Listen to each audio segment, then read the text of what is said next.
Hi, Jay Fallon. Thanks for listening to The Slippery Slope. So, listen, I've been trying to wrap my head around around what is happening with the Queensland Police Service and their discipline system and the ramifications of all of that, even just for myself and all these other officers who are gone through this disciplinary system. Obviously, a lot of the ones that I'm very concerned with are the ones that were stood down because of due to the mandate and the commissioner's her decision that everyone had to get vaccinated no matter what grounds, and that it was her belief that you had to do it her way or you would go the highway. So I just trying to wrap my head around exactly what's happened. And there's a few questions that few major questions that I have, not just with the system, but also with the Queensland Police Union. So I just want to quickly flick over to this other story, again from the Guardian, but it talks about the actual officers, the two police officers who had brought this case before the courts. So saying the Queensland Court of Appeal ruled in favour of two police officers, Detective Senior Sergeant David Cousins and Sergeant William Johnson, who successfully argued that disciplinary proceedings against them had not been brought correctly. The court heard that a delegate for Carroll had referred unrelated disciplinary allegations about Cousins and Johnson to an unspecified prescribed officer at the Office of State Discipline. So the Police Service Administration Act does not give the Office of State Discipline or the officers working in that office power to decide which of them will start the disciplinary proceeding. The Act gives power to the Commissioner or her delegate to do that. The court's finding that the invalid process was apparently common practice for the Queensland Police Service could have serious implications for any disciplinary proceedings that were investigated. So in cases where the disciplinary process began more than a year ago, understood to be the vast majority of those potentially affected, because they're talking about all the mandate cases, police would be prevented from reinstating sanctions by the 12-month time limit to investigations. See, that's not the advice that the union gave me. Far from it. The Queensland Police discipline system was heavily criticised last year during an inquiry into police responses to domestic and family violence after hearings revealed the widespread use of local management resolution in cases where officers had engaged in racism, sexism, or sexual harassment. At the inquiry, Carroll admitted the discipline system was broken. Carroll, the same one who said that they could not have foreseen this happening. The inquiry ultimately recommended the establishment of a civilian-controlled police integrity unit, which remains under consideration, still under consideration, by the state government. Responding to questions from the Guardian Australia, police spokesman said the QPS was reviewing all discipline matters which may be impacted as a result of a recent Court of Appeal decision.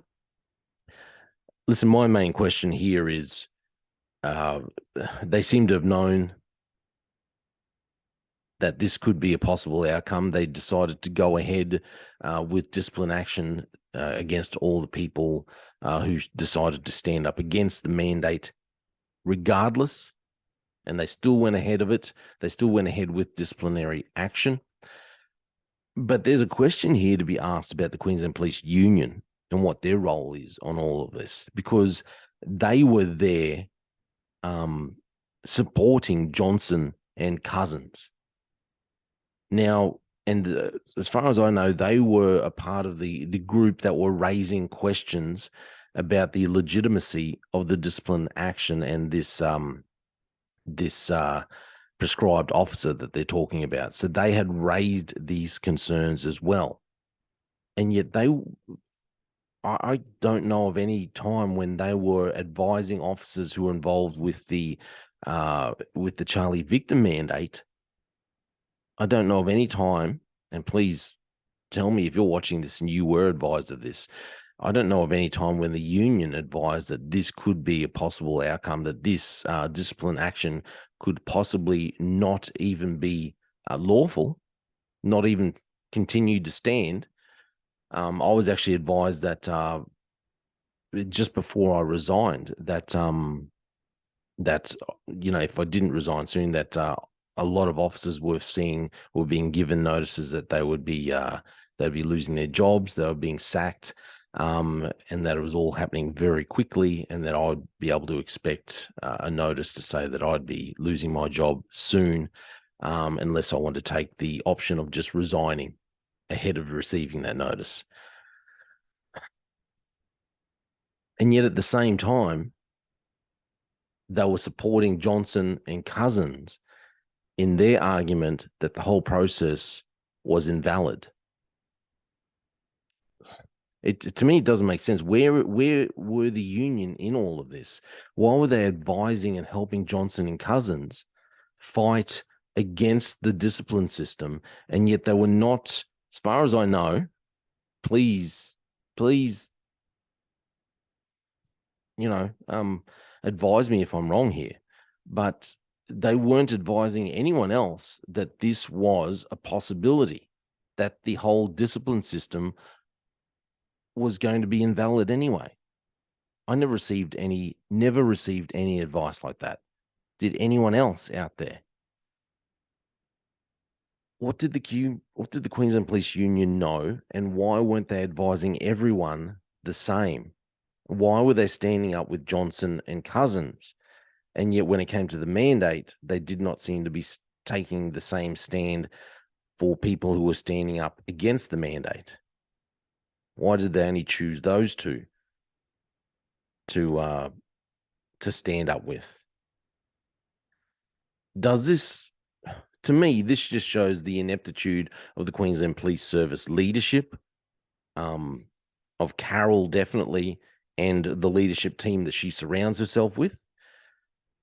And it raises some pretty serious questions, I believe, for the Queensland Police Union and the advice that they were giving to police who had been stood down because they did not go along with the police commissioner's direction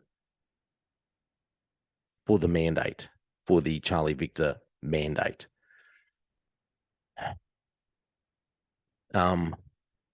Which I still believe completely was unlawful and unjustified, and against all human rights to be able to force someone to undergo a medical procedure. So it raises so many questions about the leadership team of the Queensland Police Service and also the leadership within the Queensland Police Union. Please, can someone tell me? Give me some answers. Anyways, interesting times, I think. Let me know. Maybe not let me know on the normal chats, if you don't want everyone else to see. But yeah, just let me know what you think. Let me know what you think.